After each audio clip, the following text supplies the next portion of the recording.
La venganza improbable.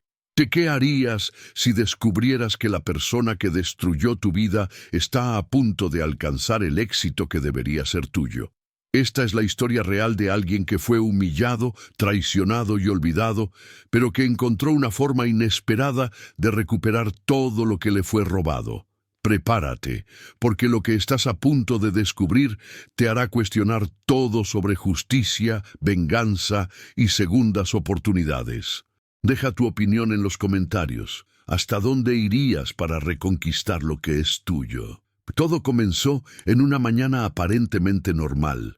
Después de 15 años dedicados en cuerpo y alma a construir una empresa desde cero, nadie imaginaría que ese día marcaría el inicio de la peor pesadilla.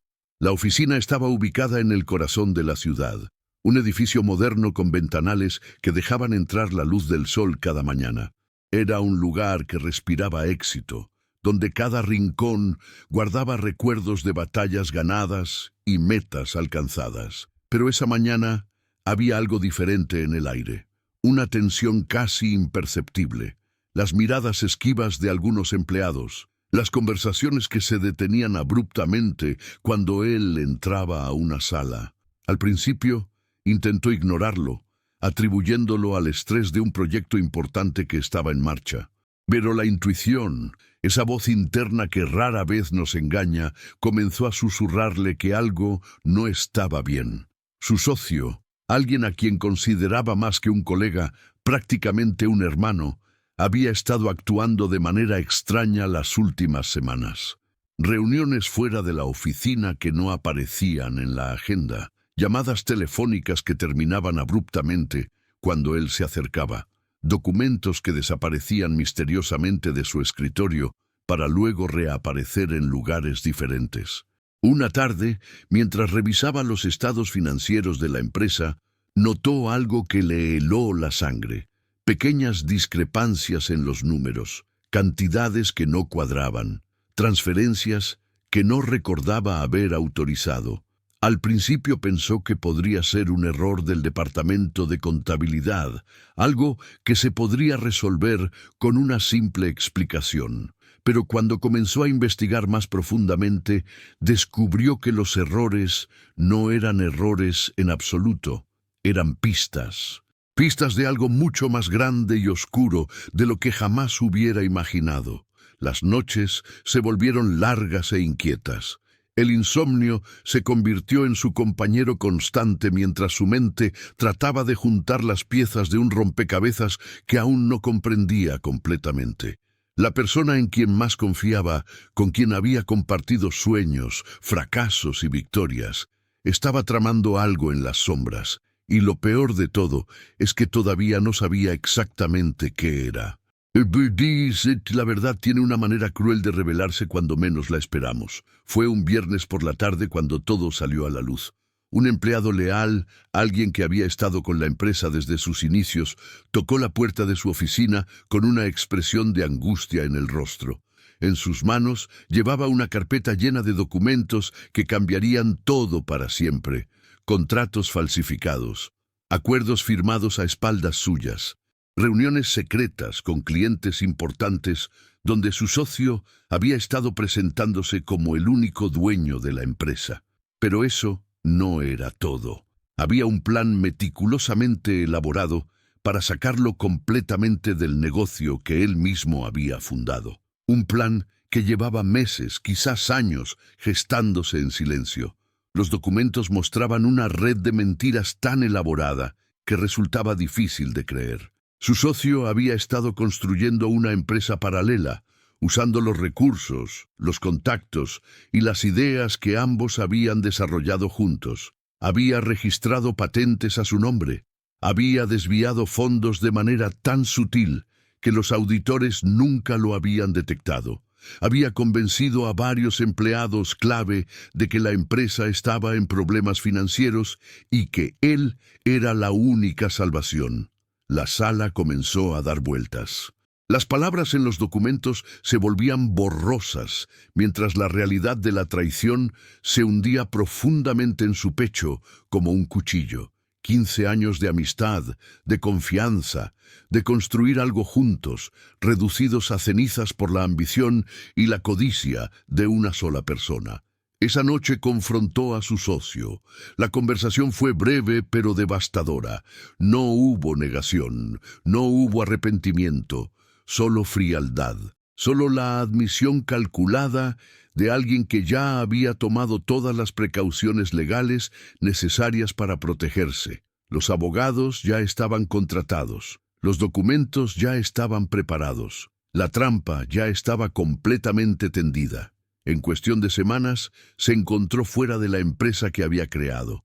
Los clientes recibieron cartas explicando que había problemas de gestión y que él ya no era parte del equipo directivo. Los empleados fueron instruidos para no comunicarse con él. Sus accesos a los sistemas fueron revocados. Su nombre fue borrado de la página web como si nunca hubiera existido. ¿Qué opinas sobre lo que has visto hasta ahora? ¿Alguna vez has experimentado una traición que te haya cambiado por completo? Deja tu comentario porque tu historia también importa. Perder una empresa es devastador, pero perder tu reputación es algo completamente diferente. Su ex socio no se conformó con quedarse con el negocio. Necesitaba destruir cualquier posibilidad de que pudiera recuperarse, y para eso necesitaba destruir su nombre. Las llamadas comenzaron casi inmediatamente. Antiguos clientes que querían explicaciones sobre supuestos problemas de calidad que nunca existieron. Proveedores exigiendo el pago de facturas que ya habían sido saldadas. Rumores en la industria sobre problemas financieros personales, adicciones inventadas, conductas inapropiadas que jamás ocurrieron. Cada mentira estaba cuidadosamente elaborada para sonar creíble, para sembrar la duda suficiente como para que nadie quisiera asociarse con él. Las redes sociales se convirtieron en un campo de batalla, publicaciones anónimas cuestionando su ética profesional, reseñas falsas en plataformas de negocios, comentarios en foros especializados de la industria pintándolo como un fraude, como alguien que había estado viviendo del trabajo de otros durante años. La campaña de difamación era sistemática, implacable y terriblemente efectiva. Los amigos comenzaron a distanciarse, primero con excusas educadas, luego simplemente dejando de responder llamadas. Las puertas que antes se abrían con facilidad ahora permanecían cerradas. Las oportunidades laborales que parecían prometedoras se evaporaban misteriosamente después de las entrevistas iniciales. Alguien estaba haciendo llamadas, enviando correos, asegurándose de que cada intento de reconstruir su carrera terminara en fracaso. La presión financiera se volvió insoportable. Los ahorros de toda una vida comenzaron a agotarse. La hipoteca de la casa, el auto, los gastos cotidianos, todo se convirtió en una fuente constante de ansiedad. Las noches se llenaron de cálculos desesperados, tratando de estirar cada centavo mientras buscaba alguna forma de salir del agujero que se hacía cada vez más profundo. Pero lo peor no era la situación financiera, lo peor era la mirada de decepción en los ojos de su familia. La impotencia de no poder explicar completamente lo que había sucedido porque la verdad sonaba demasiado inverosímil, demasiado elaborada como para ser creída. La vergüenza de haber confiado tan ciegamente en alguien que resultó ser capaz de una crueldad tan calculada. Mientras tanto, su ex socio prosperaba. La empresa crecía, los premios y reconocimientos llegaban. Las entrevistas en medios especializados donde hablaba sobre su visión empresarial, sobre cómo había construido un imperio desde cero, omitiendo convenientemente la existencia de un socio fundador. El éxito que debería haber sido compartido ahora brillaba únicamente para el traidor. Gracias por permanecer en este video hasta aquí. Tu tiempo y atención significan todo para nosotros. Y créeme cuando te digo que lo mejor, lo más impactante de esta historia aún está por venir. Lo que sucede a partir de ahora te dejará sin palabras. Hay un punto en la vida donde el dolor se vuelve tan intenso que ya no lo sientes. Es como si el cuerpo y la mente activaran un mecanismo de defensa, un entumecimiento que te permite seguir respirando cuando cada aliento se siente como una traición a ti mismo. Ese fue el lugar donde se encontró después de perderlo todo. Los días se volvieron indistinguibles unos de otros. Despertar era una tortura porque significaba enfrentar otra jornada de rechazo, de humillación, de luchar contra un sistema que parecía diseñado para proteger a los poderosos y aplastar a los caídos. Las entrevistas de trabajo que conseguía terminaban siempre de la misma manera. Promesas vacías seguidas de silencios eternos. La depresión llegó de puntillas, como una niebla espesa que se filtra por debajo de las puertas y cubre todo lentamente. Al principio podía combatirla con actividad, con búsquedas frenéticas de oportunidades, con intentos desesperados de limpiar su nombre, pero eventualmente el cansancio fue más fuerte. Levantarse de la cama se convirtió en una hazaña. Ducharse requería una cantidad de energía que simplemente no tenía. Comer era una obligación mecánica sin ningún placer. Los pensamientos oscuros comenzaron a visitar su mente con más frecuencia.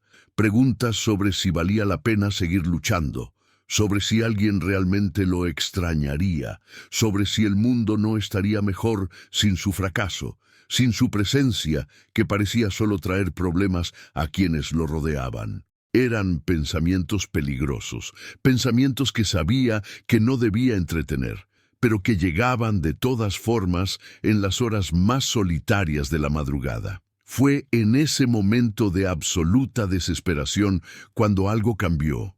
No fue un momento cinematográfico de claridad repentina, no fue una epifanía inspiradora, fue algo mucho más simple y visceral, rabia. Una rabia profunda, ardiente, que comenzó como una chispa en el centro de su pecho y se extendió hasta cada célula de su cuerpo. No era justo. No estaba bien que alguien pudiera destruir vidas sin consecuencias. No estaba bien que el sistema protegiera a los mentirosos y castigara a las víctimas. No estaba bien quedarse quieto, aceptar la derrota, desaparecer silenciosamente como si nunca hubiera existido. La rabia le devolvió algo que había perdido, un propósito. La idea de la venganza comenzó a tomar forma en su mente. No era algo de lo que se sintiera orgulloso, no era algo que hubiera imaginado considerando alguna vez. Pero cuando has perdido todo, cuando no te queda nada más que perder, las reglas cambian. Los límites que antes parecían claros se vuelven borrosos. La moralidad se convierte en un lujo que solo pueden permitirse quienes nunca han sido verdaderamente destruidos. Pasaba horas imaginando escenarios, formas de exponer la verdad, maneras de hacer que su ex-socio experimentara aunque fuera una fracción del dolor que él había sentido. Algunos planes eran imposibles, otros ilegales, pero el simple acto de pensar en ellos le daba una razón para levantarse cada mañana.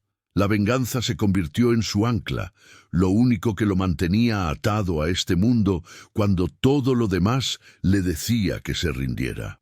La vida tiene una manera extraña de poner a las personas correctas en tu camino exactamente cuando más las necesitas.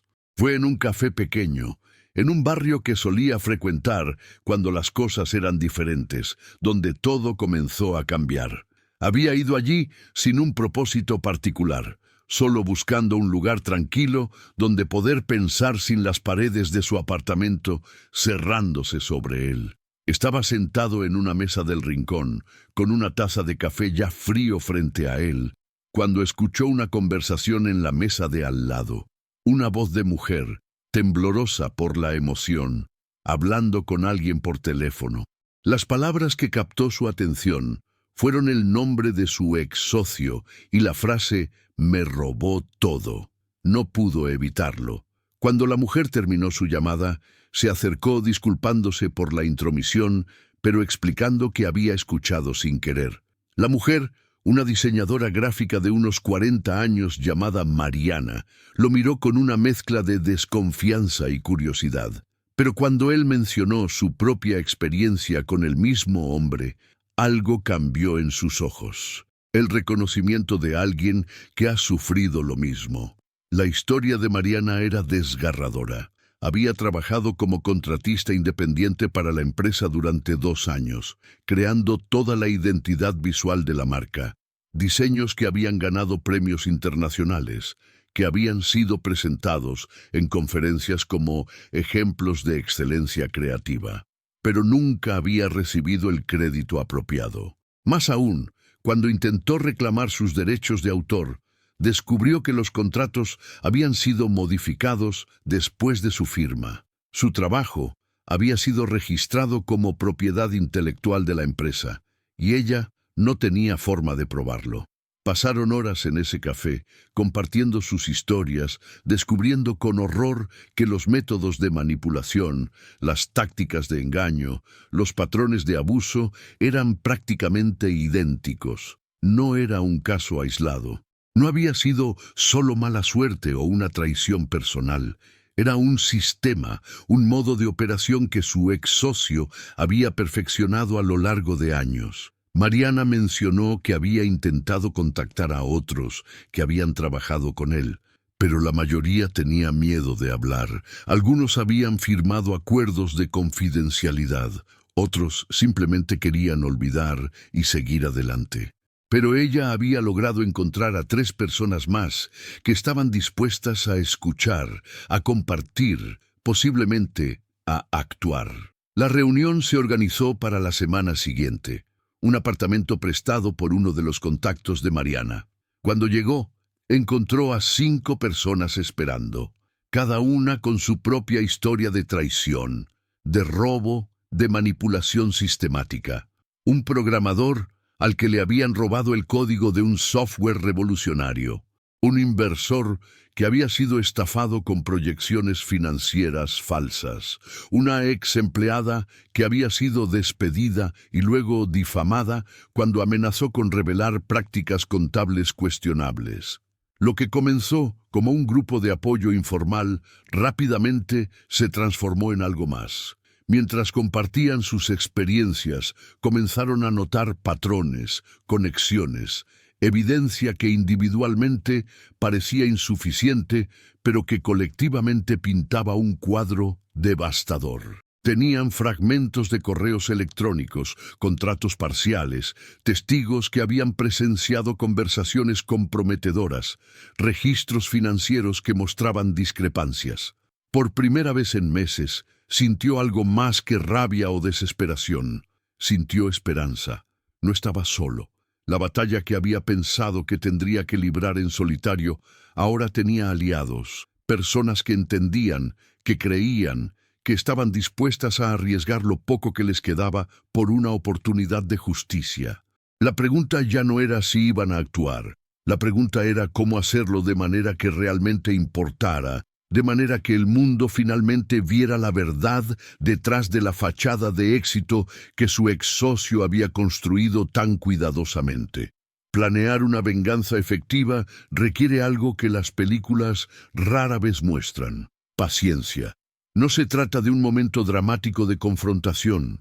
Se trata de meses de trabajo meticuloso, de documentar cada detalle, de construir un caso tan sólido que sea imposible de ignorar o desmentir. El grupo se reunía 2 veces por semana. Cada encuentro era una sesión de trabajo intensiva donde revisaban documentos, comparaban notas, identificaban contradicciones en las historias oficiales. Mariana, con su atención al detalle de diseñadora, se convirtió en la encargada de organizar toda la información visualmente. Creó líneas de tiempo, diagramas de conexiones, mapas que mostraban cómo el dinero se movía de una cuenta a otra. El programador, cuyo nombre era Daniel, usó sus habilidades técnicas para recuperar correos electrónicos que habían sido supuestamente eliminados. Metadatos de documentos que mostraban quién realmente los había creado y cuándo habían sido modificados. registros de acceso a servidores que contradecían las declaraciones oficiales sobre quién había trabajado en qué proyectos. Pero la documentación no era suficiente. Necesitaban algo más, algo que capturara la atención del público y de las autoridades.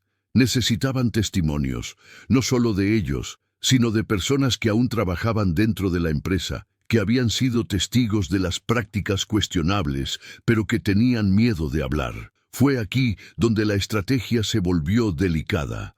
No podían simplemente acercarse a los empleados actuales y pedirles que traicionaran a su jefe. Eso sería contraproducente y probablemente ilegal.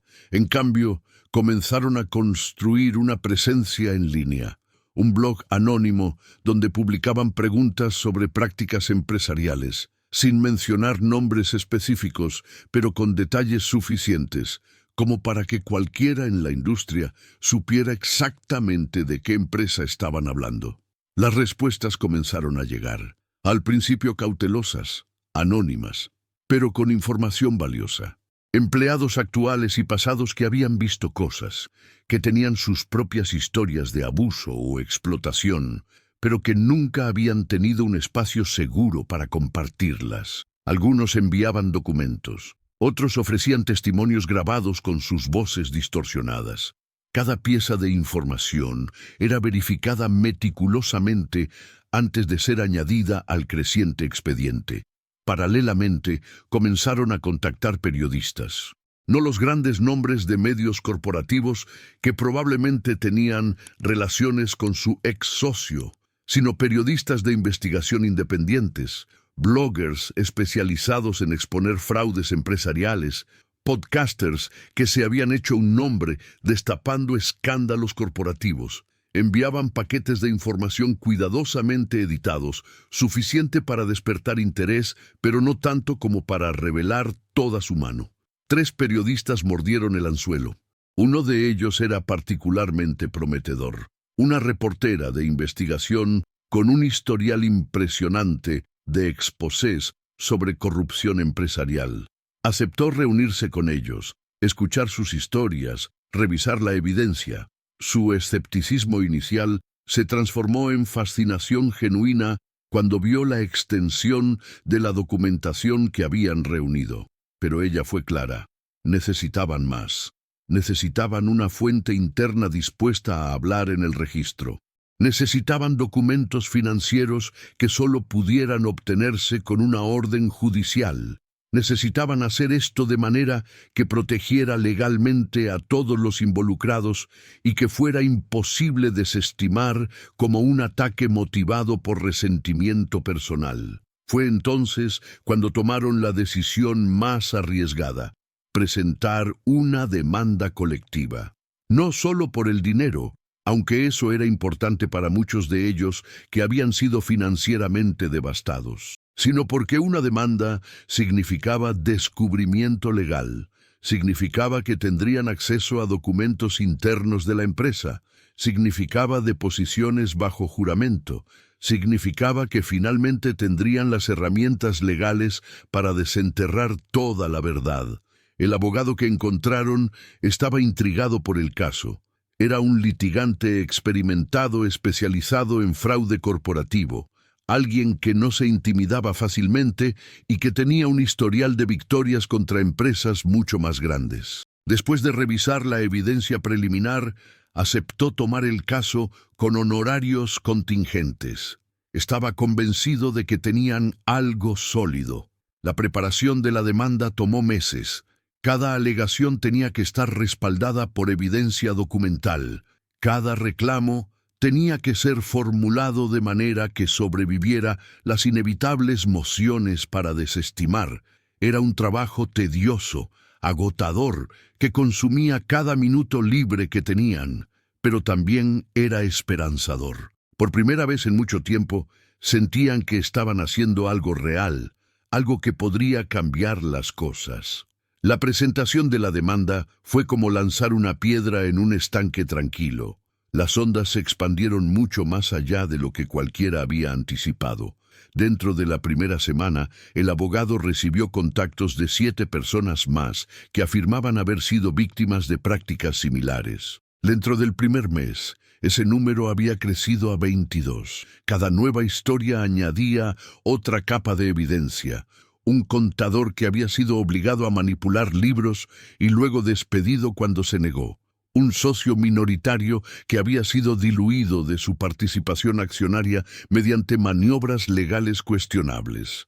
Proveedores que habían sido estafados con contratos que nunca se cumplieron. La magnitud del fraude era asombrosa. Pero quizás el aliado más inesperado vino de dentro de la familia del perpetrador. Una llamada anónima una tarde llevó a una reunión secreta en un parque público.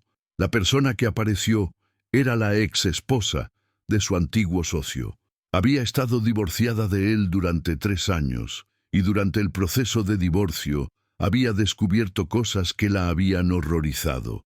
Ella traía consigo copias de documentos que había logrado conservar a pesar de los acuerdos de divorcio, registros de cuentas offshore, comunicaciones con abogados sobre cómo estructurar transacciones para evitar impuestos, admisiones en correos electrónicos privados sobre estrategias para manipular socios y empleados. Era oro puro para el caso, evidencia que venía de alguien que había estado en el centro del círculo íntimo durante años. Su motivación no era el dinero o la venganza, aunque admitió que había elementos de ambos. Era la culpa. La culpa de haber disfrutado de un estilo de vida construido sobre el sufrimiento de otros. La culpa de haber sospechado que algo no estaba bien pero haber elegido ignorarlo.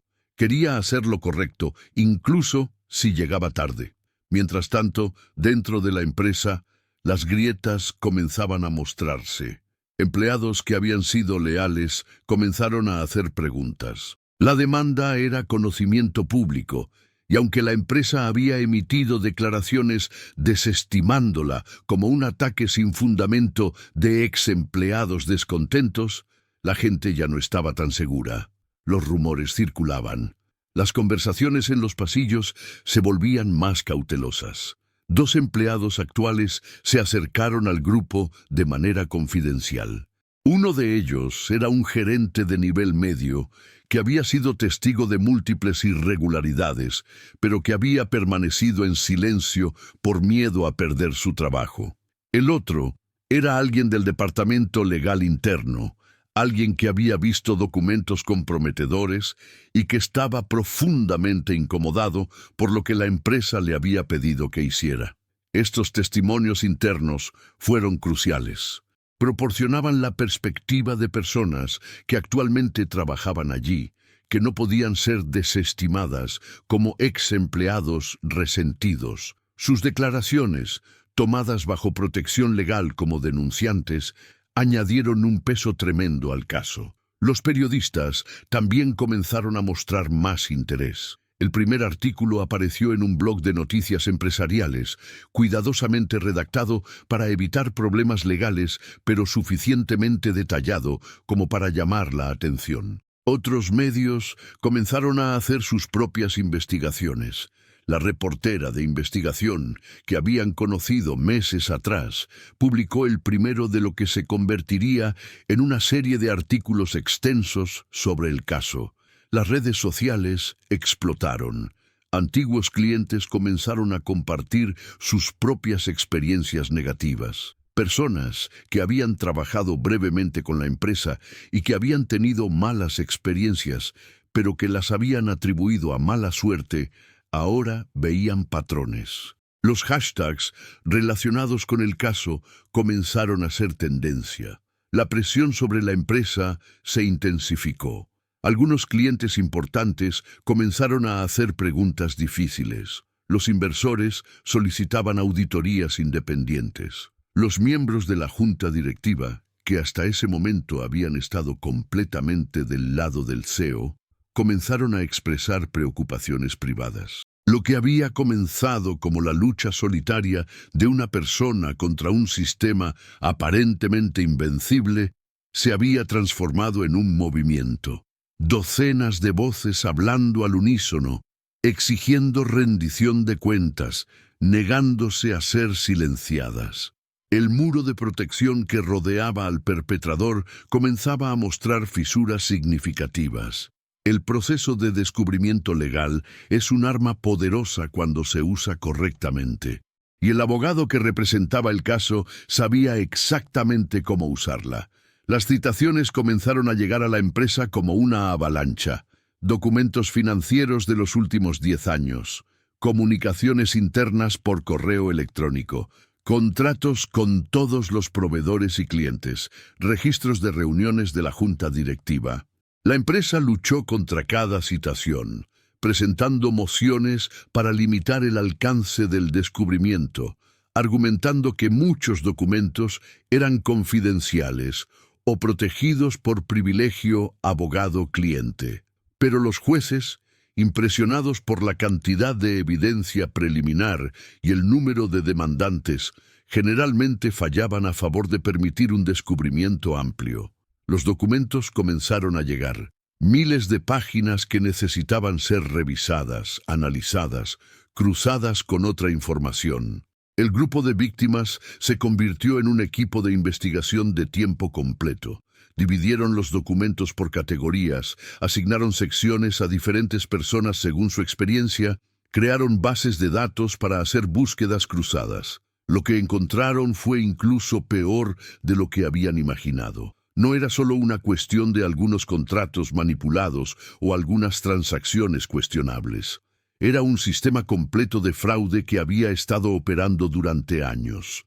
Esquemas de facturación falsa, proyectos cobrados a clientes pero subcontratados a terceros por fracciones del costo, empleados fantasma en la nómina cuyas pagas iban a cuentas controladas por el CEO. Pero el hallazgo más devastador vino de los correos electrónicos internos. Conversaciones donde el CEO discutía abiertamente estrategias para manipular a socios, para deshacerse de empleados que hacían demasiadas preguntas, para ocultar problemas financieros de los inversores. Había una arrogancia en esos correos, una confianza de que nunca sería atrapado, que era demasiado inteligente para que alguien lo descubriera. Esa arrogancia sería su perdición. La reportera de investigación publicó su artículo más impactante hasta la fecha. Titulado El imperio construido sobre mentiras, presentaba una exposición meticulosamente documentada de años de fraude. Incluía testimonios de múltiples víctimas, análisis de documentos financieros por expertos independientes y, lo más impactante, extractos de los correos electrónicos internos que habían sido revelados en el descubrimiento legal. El artículo se volvió viral. En cuestión de horas estaba siendo compartido en todas las plataformas de redes sociales. Otros medios comenzaron a cubrir la historia. Programas de noticias de televisión solicitaron entrevistas. Lo que había sido un caso legal relativamente oscuro, de repente, estaba en el centro de atención nacional. La respuesta de la empresa fue predecible, pero inefectiva. Un comunicado de prensa negando todas las acusaciones, amenazando con demandar a la publicación por difamación, caracterizando todo como un ataque coordinado por competidores envidiosos. Pero las negaciones sonaban huecas cuando había documentos y testimonios de tantas fuentes independientes. Los clientes comenzaron a abandonar el barco. 3 de los contratos más grandes de la empresa fueron cancelados en la misma semana. Los proveedores exigieron pago por adelantado, ya no dispuestos a extender crédito. Los bancos comenzaron a hacer preguntas difíciles sobre líneas de crédito existentes, pero quizás el golpe más significativo vino de las autoridades. La Fiscalía Estatal anunció que estaba abriendo una investigación criminal basada en las alegaciones de fraude. Esto era algo que habían esperado, pero que no se habían atrevido a contar. Transformaba el caso de una disputa civil en algo potencialmente mucho más serio. El CEO intentó mantener una fachada de normalidad. Continuó publicando en redes sociales sobre el éxito de la empresa, sobre nuevos proyectos emocionantes, sobre su visión para el futuro, pero cualquiera que mirara de cerca podía ver las señales de estrés, las ojeras, la tensión en la mandíbula, los errores en declaraciones públicas que antes habían sido pulidas y perfectas. Dentro de la empresa, el ambiente era de pánico apenas contenido. Empleados comenzaron a buscar activamente nuevos trabajos. Algunos renunciaron sin tener algo más alineado, simplemente queriendo distanciarse antes de que el barco se hundiera completamente. Los que permanecieron caminaban en puntillas, evitando hacer contacto visual, hablando en susurros. El primer golpe real había aterrizado, y había mucho más por venir. Las deposiciones comenzaron 3 meses después de que la investigación criminal fuera anunciada.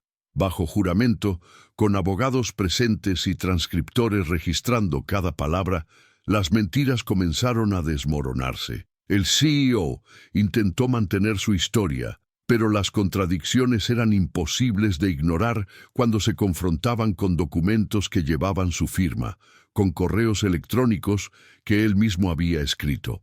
Un momento particularmente devastador vino cuando le mostraron un correo electrónico donde había instruido a su departamento de contabilidad a hacer que los números funcionen para un informe financiero que se presentaría a inversores. Intentó argumentar que era una expresión idiomática que solo significaba asegurarse de que los cálculos fueran correctos. Pero cuando le mostraron el hilo completo de la conversación, donde claramente discutía reclasificar gastos y diferir el reconocimiento de pérdidas, su explicación se derrumbó.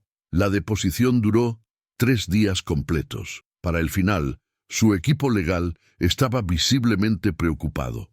Habían estado preparándose para defender contra acusaciones de prácticas empresariales agresivas, quizás un poco de manipulación contractual. No habían anticipado la evidencia de fraude sistemático que ahora enfrentaban. Mientras esto sucedía, los contratos de la empresa continuaban cayendo. Lo que había sido un imperio en crecimiento hace solo un año, ahora luchaba por mantener las operaciones básicas. Los ingresos habían caído un 60%. La valoración de la empresa, que una vez había sido de cientos de millones, ahora era cuestionable si valía algo en absoluto. Los inversores, que habían confiado en las proyecciones y reportes del CEO, ahora enfrentaban pérdidas masivas. Varios presentaron sus propias demandas, alegando fraude de valores. Esto añadió otra capa de problemas legales, otra frente que defender, más recursos que drenaban rápidamente. Pero para el protagonista de nuestra historia, la verdadera vindicación vino de un lugar inesperado. Un antiguo cliente importante, alguien que había cortado todo contacto cuando él fue expulsado de la empresa, lo llamó. Había estado siguiendo el caso. Había revisado algunos de sus viejos proyectos juntos. Se había dado cuenta de que la calidad del trabajo había caído dramáticamente después de la salida de su socio fundador. La llamada no era solo para disculparse, aunque eso estaba incluido. Era una oferta. La empresa de este cliente estaba buscando a alguien para liderar una nueva división. Estaban impresionados por cómo había manejado esta situación imposible, por la paciencia y meticulosidad con la que había construido su caso. Querían esa misma dedicación y principios aplicados a construir algo nuevo. Era irónico. Mientras su ex socio veía su imperio desmoronarse, él estaba recibiendo la oportunidad de reconstruir su carrera en una posición incluso mejor que la que había perdido. Otros contactos comenzaron a surgir también. Personas que habían estado observando desde la distancia ahora querían ser asociadas con alguien que había demostrado tanto carácter e integridad. Las redes sociales, que habían sido utilizadas para destruir su reputación, ahora se llenaban de mensajes de apoyo. Personas compartiendo su historia como un ejemplo de perseverancia, artículos sobre cómo había transformado una traición devastadora en una oportunidad para exponer el fraude corporativo. Invitaciones para hablar en conferencias sobre ética empresarial. La vida comenzó a normalizarse, pero de una manera diferente. Las cicatrices permanecían. La confianza que había sido destrozada no se reconstruiría fácilmente, pero había una nueva claridad, una nueva comprensión de lo que realmente importaba. El éxito medido solo en términos financieros ahora parecía vacío. Lo que importaba era la integridad, la comunidad, la capacidad de dormir por las noches sabiendo que habías hecho lo correcto. Mientras tanto, su ex socio enfrentaba un futuro muy diferente. La investigación criminal había progresado más allá de la etapa preliminar. Había sido formalmente acusado de múltiples cargos de fraude, malversación de fondos y evasión fiscal. Su equipo legal estaba negociando un acuerdo, pero los fiscales estaban insistiendo en tiempo de cárcel significativo. La empresa finalmente se declaró en bancarrota.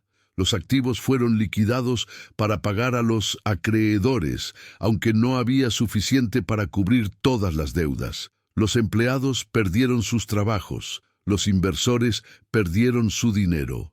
El daño colateral de un hombre de codicia descontrolada se extendió a docenas de vidas inocentes. Pero para aquellos que habían sido víctimas directas, para el grupo que había luchado tan duro por la justicia, había una sensación de cierre.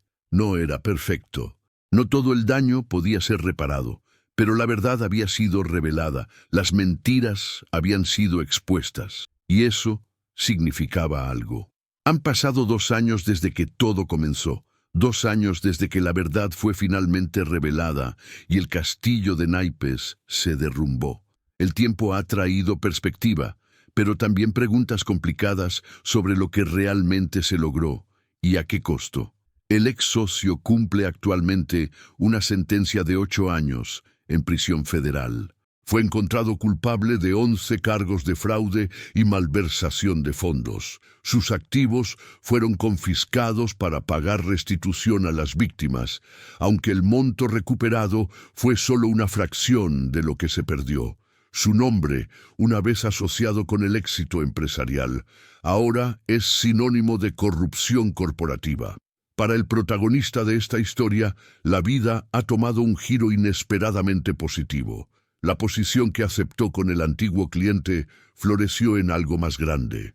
Ahora dirige su propia consultoría, asesorando a empresas sobre gobernanza corporativa y ética empresarial. Es solicitado como orador. Sus conferencias sobre resiliencia e integridad son populares en circuitos empresariales y universitarios. Financieramente, ha recuperado estabilidad. No es rico como podría haber sido si la empresa original hubiera prosperado honestamente, pero tiene suficiente. Más importante, tiene paz mental. Puede mirarse en el espejo sin sentir vergüenza. Puede dormir por las noches sin que pesadillas de traición lo despierten en sudor frío. Pero hay un costo emocional que permanece. La capacidad de confiar plenamente en otros ha sido dañada, quizás permanentemente. Nuevas relaciones comerciales son abordadas con un nivel de precaución que antes no existía. Contratos son revisados minuciosamente. Intenciones son cuestionadas. La inocencia que permite la colaboración verdaderamente abierta y confiada ha sido sacrificada en el altar de la experiencia amarga. Mariana, la diseñadora gráfica que fue fundamental en reunir el grupo inicial, también ha encontrado su camino. Abrió su propio estudio, ahora trabaja exclusivamente con contratos que ella misma redacta, con protecciones legales robustas. Ha vuelto a amar su trabajo, algo que pensó que había perdido para siempre. Pero admite que la alegría está matizada con una cautela permanente. Los otros miembros del grupo tienen historias variadas. Algunos han prosperado, usando la experiencia como catalizador para reinventar sus carreras. Otros aún luchan. El trauma demasiado profundo, las cicatrices demasiado recientes. No todos los finales son felices, incluso cuando se obtiene justicia. Y eso plantea la pregunta central que ha perseguido toda esta historia. ¿Fue justicia o fue venganza? La línea entre ambas es más borrosa de lo que nos gustaría admitir. La motivación inicial fue ciertamente venganza, un deseo de hacer sufrir a quien había causado tanto dolor. Pero los métodos fueron legales, las acciones fueron a través del sistema judicial, la intención era exponer la verdad más que simplemente causar daño. Importa la motivación si el resultado es bueno. Si un fraude extenso fue expuesto, si futuras víctimas potenciales fueron protegidas, si se estableció un precedente de que tales comportamientos tienen consecuencias, ¿invalida eso todo el hecho de que comenzó con un deseo de venganza? Hay noches donde el protagonista se pregunta si vale la pena. Si los 2 años consumidos por esta batalla, los recursos emocionales y financieros gastados, el estrés soportado, realmente produjeron un resultado que justifica el costo. El hombre que lo traicionó está en prisión, sí, pero eso no devuelve los años perdidos, no borra las humillaciones sufridas, y luego recibe un correo electrónico de alguien que leyó sobre el caso, alguien que estaba en una situación similar y que encontró el coraje para actuar porque vio que era posible. Alguien que se salvó de años de abuso porque el precedente establecido hizo que su propio perpetrador se lo pensara 2 veces. Y en esos momentos la duda se desvanece. Valió la pena. No por la venganza, no por el castigo, sino por la posibilidad de que otros no tengan que sufrir lo mismo. La justicia y la venganza son conceptos complejos, enredados en motivaciones humanas que rara vez son puras. Podemos aspirar a la justicia perfecta, desapasionada, objetiva, pero somos humanos, llenos de emociones, de heridas, de deseos, de que el mundo sea justo incluso cuando sabemos que a menudo no lo es. Quizás la mejor que podemos hacer es reconocer nuestras motivaciones imperfectas mientras nos esforzamos por métodos éticos. El protagonista de esta historia no es un héroe sin mancha. Hay momentos donde sus acciones fueron motivadas por rabia más que por principios. Hay decisiones que en retrospectiva fueron cuestionables. Pero también hay una verdad fundamental. Se negó a permanecer una víctima. Se negó a dejar que la injusticia pasara sin consecuencias. Y en un mundo donde demasiado a menudo el poderoso escapa sin castigo, eso significa algo. La última vez que visitó la ciudad donde todo comenzó, pasó por el edificio que una vez albergó la empresa que ayudó a fundar. Ahora está ocupado por un negocio diferente, las señales cambiadas, ninguna indicación de lo que una vez fue. Es como si toda esa historia, todo ese drama, nunca hubiera existido. Y quizás ese es el final más apropiado. La vida continúa, los edificios son reutilizados, las historias son olvidadas. Pero para aquellos que las vivieron, la experiencia permanece.